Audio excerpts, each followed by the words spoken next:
Imagine a small wooden house standing alone in the cold winter air. The wind moves through the trees. There is no electricity. No warm lights. No soft bed. Inside this tiny house, a thin boy sits close to the fire. The flame is weak, but his eyes are bright. In his hands, he holds a borrowed book. The pages are worn. The words are difficult. But he reads slowly. Carefully. Again and again. He does not know that one day his face will be printed in history books. He does not know that people will call him one of the greatest presidents in American history. At this moment, he is only a poor farmer's son with cold hands and a hungry stomach. His name is Abraham Lincoln. His story does not begin in a palace. It does not begin with power, wealth, or comfort. It begins with dirt floors, hard labor, and silence. And perhaps that is what makes it powerful. Abraham Lincoln was born on February 12, 1809, in a small log cabin in Kentucky, United States. A log cabin is a simple house made of rough wood. It had one room. One door. One small window. His father, Thomas Lincoln, was a farmer. His mother, Nancy Hanks Lincoln, was gentle and kind. The family had very little money. They worked every day just to survive. Life on the frontier was not easy. There were no supermarkets.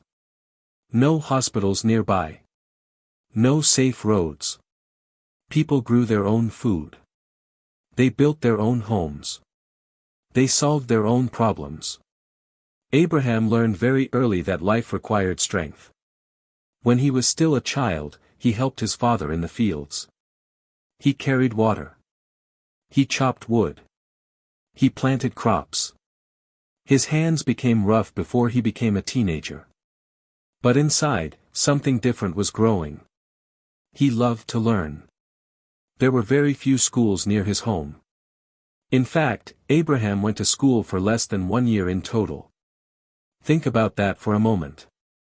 Less than 1 year of formal education. Yet this boy would later become a lawyer, a leader, and a president. How was that possible? The answer is simple but powerful. He taught himself. Books were rare and expensive. But Abraham borrowed them whenever he could. Sometimes he walked miles just to get one book. He read by candlelight. He read by firelight. He read after long days of physical work. When paper was not available, he wrote on wooden boards. When boards were not available, he wrote in the dirt. He once said, "I will study and prepare myself, and someday my chance will come." Those words were not spoken by a king. They were spoken by a poor boy in a wooden cabin. But his childhood was not only about poverty. It was also marked by deep sadness. When Abraham was 9 years old, his mother became very sick. The disease was called milk sickness. At that time, there was no real medicine to cure it. Abraham watched her grow weaker each day. He could do nothing to help her. Soon after, she died. He was only 9 years old. The loss of a mother at such a young age leaves a mark on the heart. Abraham felt alone. The house felt colder. The world felt harder. For many children, such pain can break the spirit. But for Abraham, it quietly shaped it. 1 year later, his father married again. His stepmother, Sarah Bush Johnston, entered their small home. Abraham was unsure at first. Change can feel frightening. But Sarah was kind. She cared for Abraham deeply. She saw something special in him. She noticed his love for books.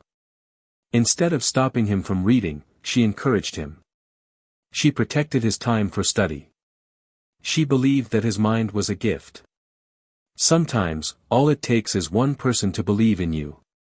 Under her support, Abraham continued to grow, not only taller in body but stronger in character. He became known for his honesty. If he borrowed something, he returned it. If he made a mistake, he admitted it. People began to trust him. As he entered his teenage years, he grew unusually tall. More than 6 feet. Thin, with long arms and legs. Some people laughed at how he looked. But Abraham learned to laugh with them. He did not let insults control him. He understood something important: appearance is temporary. Character is permanent. When he was in his early 20s, Abraham traveled down the Mississippi River on a flatboat. This journey changed him. In the city of New Orleans, he saw something that shocked him deeply. He saw enslaved men and women being sold in markets. They were treated like property. Families were separated. Human beings were bought and sold. He never forgot that sight. He did not shout. He did not protest loudly at that moment. But inside, a belief began to form. Slavery was wrong. Deeply wrong. And one day, if he had the power, he would stand against it. At this point in his life, Abraham Lincoln was still unknown. He had no title. No position. No great achievements. Only dreams. Only principles. Only quiet preparation. History often celebrates the victory. But it rarely shows the long, silent years before it. The boy in the cabin could not see the future. He could not know that the nation itself would one day be divided. That war would come. That millions would look to him for leadership. But every night he read. Every day he worked. Every challenge he faced built something inside him. Greatness was not given to him. It was built, slowly, in the dark. By the time Abraham Lincoln turned 22, his life had already been shaped by poverty, loss, and hard work. But he refused to believe that his future would be limited to the same small fields where he had grown up. He respected his father's work, yet he felt a quiet voice inside him saying, "You are meant for something more." In 1830, his family moved again, this time to Illinois. It would become the state where his destiny slowly unfolded. Abraham was now a young man, tall, strong, and thoughtful. He worked many jobs. He split rails for fences. He worked in a store. He served as a postmaster. He even measured land as a surveyor. None of these jobs were easy. None of them were glamorous. But each one taught him something. He learned how ordinary people lived. He listened to their worries. He understood their struggles. He saw how farmers feared losing their land. He saw how small business owners feared debt. He saw how workers feared failure. Without knowing it, he was preparing for leadership. Around this time, he made his first attempt to enter politics. At the age of 23, he ran for a seat in the Illinois state legislature. He had no powerful family. No wealth. No strong connections. He lost the election. For many people, defeat at such a young age would feel humiliating. It would feel like proof that they were not good enough. But Abraham did not see it that way. He saw it as experience. He once said, "My great concern is not whether you have failed, but whether you are content with your failure." He was not content. 2 years later, he tried again. This time, he won. At 25, Abraham Lincoln became a member of the Illinois state legislature. The poor boy from the log cabin was now part of government. But politics alone was not enough. Abraham wanted knowledge. He wanted to understand the law. Law is the system of rules that holds a society together. It protects rights. It solves disputes. It defines justice.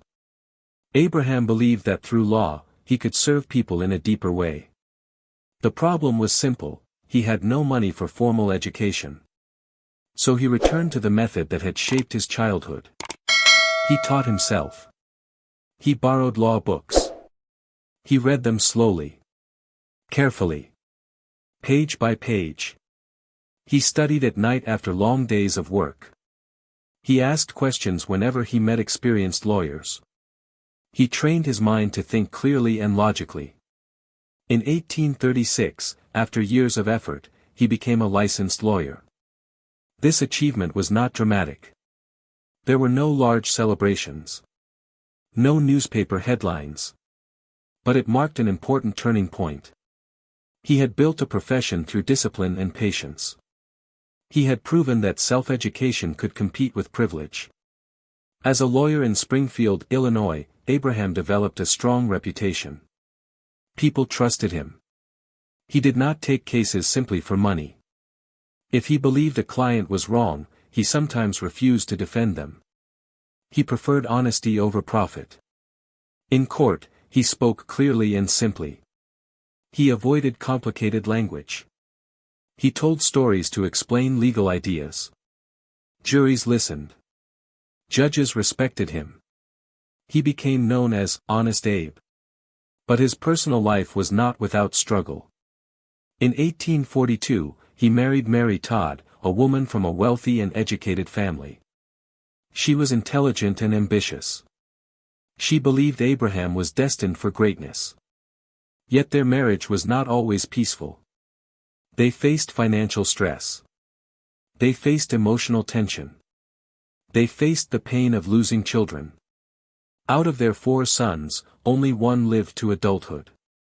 Grief returned to Abraham's life more than once. Loss can either close the heart or deepen it. In his case, it deepened it. He became more compassionate. More aware of human suffering. He understood that leadership was not about pride, but about responsibility. As the years passed, the question of slavery became more intense in American politics. The country was expanding westward. New territories were becoming states. The central question was this: would these new states allow slavery, or would they be free? The nation was divided. In 1858, Abraham Lincoln ran for the United States Senate against a powerful politician named Stephen Douglas. Their campaign included a series of public debates. Large crowds gathered to hear them speak. Newspapers reported their arguments across the country. During these debates, Abraham spoke clearly about slavery. He did not shout. He did not insult. But his words were firm. He argued that slavery was morally wrong and that the nation could not survive permanently divided between free states and slave states. He said, "A house divided against itself cannot stand." This sentence spread across the country. Although he lost the Senate election, something unexpected happened. His debates made him nationally known. People began to see him not only as a local lawyer, but as a serious political thinker. His defeat, once again, became preparation. Sometimes losing a battle prepares you to win something far greater. 2 years later, in 1860, the newly formed Republican Party chose Abraham Lincoln as their candidate for president. Many Americans were surprised. He was not the most famous politician. He was not the richest. But he represented something powerful: honesty, clarity, and moral conviction. The election of 1860 became one of the most important elections in American history. The country was tense. Southern states warned that if Lincoln won, they would leave the Union. They feared that he would end slavery. Despite these threats, Abraham remained calm. He spoke about unity. He spoke about preserving the nation. He spoke about liberty. On November 6, 1860, Abraham Lincoln was elected the 16th President of the United States. The boy who once read by candlelight had risen to the highest office in the land. But victory did not bring peace. It brought a storm. When Abraham Lincoln won the presidency in 1860, celebration quickly turned into crisis. Before he could even take the oath of office, several southern states announced that they would leave the United States. They formed their own government, called the Confederate States of America. They believed the new president threatened their way of life, especially the system of slavery. The nation was breaking apart. Lincoln had not yet moved into the White House, yet the Union was already falling into pieces. Imagine stepping into a new job where the entire company is collapsing. Imagine carrying the hopes of millions while knowing that war may be only days away. On March 4, 1861, Abraham Lincoln stood before a divided country and delivered his first inaugural address. His voice was calm, but the moment was heavy. He spoke not as a conqueror, but as a guardian. He said he had no intention of attacking the southern states. He asked for unity. He asked Americans not to become enemies. But words alone could not stop what was coming.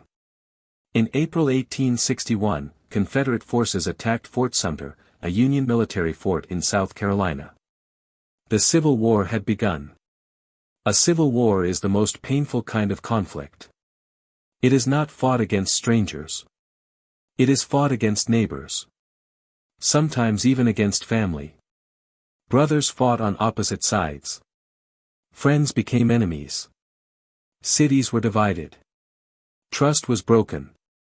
For the next 4 years, the United States would experience one of the bloodiest wars in its history. As president, Lincoln faced decisions that would affect millions of lives. Every letter he signed could send soldiers into battle. Every delay could cost lives. He did not enjoy war. He did not celebrate violence. But he believed that preserving the Union was necessary. If the country broke apart, the idea of democracy itself would weaken. The early years of the war were difficult for the North. Several important battles ended in defeat. Newspapers criticized Lincoln.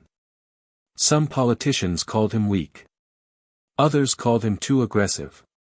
He carried the weight of public opinion, military failure, and personal doubt. Yet he did not collapse under pressure. He visited soldiers in hospitals. He walked quietly among wounded men. He listened to their stories. He shook their hands. Many soldiers later said that his presence felt sincere. He did not act like a distant ruler. He acted like a concerned father. At the same time, Lincoln understood that the war was about more than territory. It was about human freedom. On January 1, 1863, he issued the Emancipation Proclamation.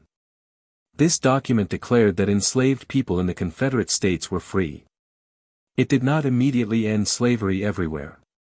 But it changed the purpose of the war. Now the fight was not only to save the Union. It was also to end slavery. This decision was not simple.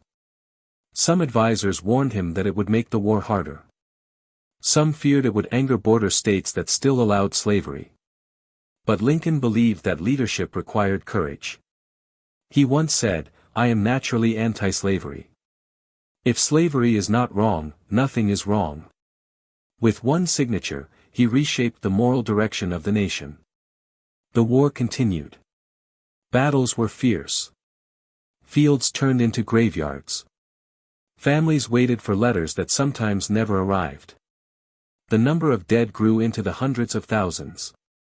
In November 1863, after a terrible battle in Gettysburg, Pennsylvania, Lincoln was invited to speak at a ceremony honoring fallen soldiers. The main speaker talked for nearly 2 hours.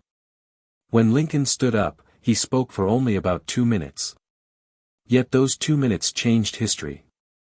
He reminded the nation that it was founded on the idea that all men are created equal. He spoke of a new birth of freedom.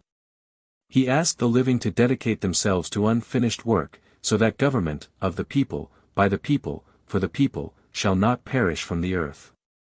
The speech was short. Simple. Direct. But its words carried the weight of centuries. As the war moved into its final year, victory for the Union slowly became clear. In April 1865, Confederate General Robert E. Lee surrendered. The Civil War was ending. Slavery would soon be abolished completely through the 13th Amendment to the Constitution. The Union had been preserved. For a brief moment, hope filled the nation. After 4 years of bloodshed, Americans could imagine peace again. Lincoln began planning how to rebuild the South and reunite the country. He did not want revenge. He did not want punishment. He wanted healing. He spoke of malice toward none and charity for all. He believed that the country must move forward together, not remain trapped in anger. But peace would not last long. On the evening of April 14, 1865, only days after the war effectively ended, Abraham Lincoln went to Ford's Theater in Washington, D.C., to watch a play with his wife. The city felt lighter that night. The war was over. The president deserved rest. During the performance, a man named John Wilkes Booth entered the presidential box. Booth supported the Confederacy and blamed Lincoln for the South's defeat. In a moment of violence that shocked the nation, he shot the president. Lincoln was carried across the street to a small house. Doctors worked through the night. But the wound was too severe. On the morning of April 15, 1865, Abraham Lincoln died. He was 56 years old. The country that had been divided in war was united in grief. When Abraham Lincoln died, the United States stood still. Church bells rang across cities and small towns. Shops closed. Families gathered in silence. Soldiers who had survived the battlefield wept openly. Even many in the South, who had once opposed him, felt the weight of the moment. A leader who had carried the nation through its darkest years was suddenly gone. His body traveled by train across several states before reaching his final resting place in Illinois. Thousands of people stood beside the railway tracks, waiting quietly as the train passed. They removed their hats. Some knelt. Some cried. They were not only mourning a president. They were mourning a symbol of hope. It is easy to remember Abraham Lincoln as a statue made of stone, sitting tall and serious in a great monument. It is easy to see his face on money and forget that he was once a barefoot boy running across muddy fields. But behind the monument was a human being who knew hunger, grief, failure, and doubt. He failed in business. He lost elections. He buried children. He faced public criticism. He carried the pressure of war. Yet he continued forward. That is the quiet power of his life. Lincoln did not begin with advantages. He did not inherit wealth. He did not receive years of formal education. What he had was something less visible but more powerful: discipline, curiosity, and moral courage. He believed that learning could change a life. He believed that character mattered more than appearance. He believed that justice was worth fighting for, even when the cost was high. And perhaps the most remarkable part of his story is this: he never allowed bitterness to control him. After years of war, he could have chosen revenge. He could have punished the defeated South with anger. Instead, he chose reconciliation. He chose unity. He chose forgiveness. Leadership is not only about strength. It is about restraint. It is about knowing when to fight and when to heal. Today, more than a century later, Abraham Lincoln is remembered as one of the greatest presidents in American history. But greatness did not come to him in a single moment. It was built slowly, through long nights of study, through repeated failures, through personal pain, and through unwavering belief in equality. When he said, "A house divided against itself cannot stand," he was speaking about a nation. But those words can also apply to an individual life. If your actions and your values are divided, you cannot stand strong. Lincoln tried to align his actions with his beliefs. He believed slavery was wrong. He believed democracy must survive. He believed all people deserved dignity. And he acted on those beliefs, even when it was dangerous. Now, my friend, let us return to the image where we began. A small log cabin. A weak candle. A thin boy reading a borrowed book. That boy did not know he would one day lead a country through civil war. He did not know his words would be studied by millions. He did not know his face would become a symbol of freedom. All he knew was that he wanted to learn. Every time he turned a page, he was building something invisible. Every time he chose honesty over comfort, he was shaping his future. Every time he stood up after failure, he was preparing for responsibility. You may not live in a log cabin. You may not face a civil war. But you have your own challenges. Your own doubts. Your own moments when success feels far away. Perhaps sometimes you feel limited by your background. Perhaps you think others have more advantages. More resources. More opportunities. Lincoln's life offers a quiet answer: beginnings do not decide endings. When you choose to learn, you change your direction. When you choose discipline, you build strength. When you choose integrity, you build trust. And just like that young boy reading by firelight, every small effort matters. As you listen to stories in English, you are also shaping your future. Every new word you understand expands your world. Every sentence you follow from beginning to end strengthens your confidence. Progress may feel slow. But growth is often quiet before it becomes visible. Abraham Lincoln once prepared in silence before history called his name. You are preparing too. Keep reading. Keep listening. Keep believing that your effort today can shape your tomorrow. History remembers leaders. But it begins with learners.